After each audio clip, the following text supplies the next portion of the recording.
This may look like a cardboard box, smell like a cardboard box, and even taste like one, but it is in fact not a cardboard box.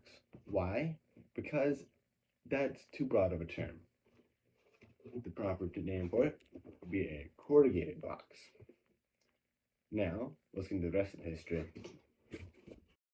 Cardboard is something that we take for granted today. We use it often, but don't really give it much thought.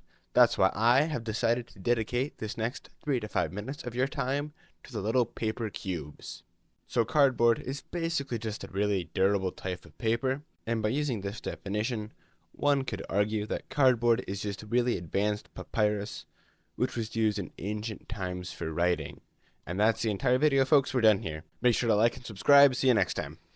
Now, in all seriousness, though, that isn't satisfactory to my craving for the knowledge of these small papery boxes, so we shall continue. Moving on to the invention of cardboard, it was originally invented in China sometime in the 15th century. We don't quite know what early cardboard was like, but it was paper-based, or at least papyrus-based. The invention of cardboard, as we know it today, came a couple hundred years later in England by M. Treverton and Son, who also made the first type of cardboard box. This box was not corrugated, meaning it was just a single sheet of cardboard, not multiple layers. It was in 1856 that corrugated paper was also invented in England. The original use of this was not in fact for shipping or the like, but instead was used as a liner for hi-hats to help them keep their shape. It was about 15 years, in 1871, until corrugated cardboard was used in the transport of goods. Mr. Albert Jones from the Big Apple used the new packaging to transport bottles and glass lanterns. The demand for these boxes skyrocketed, and the first machine to mass produce these boxes were designed by G. Smith.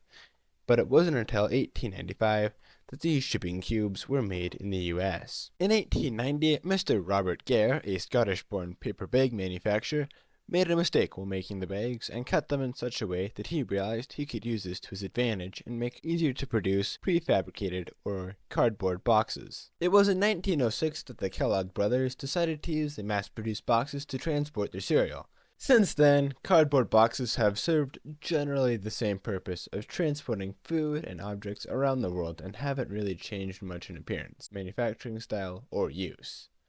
But for now, that's the history, and as always, thanks for watching. A little bit shorter than I was hoping for, but hey, let's roll with it.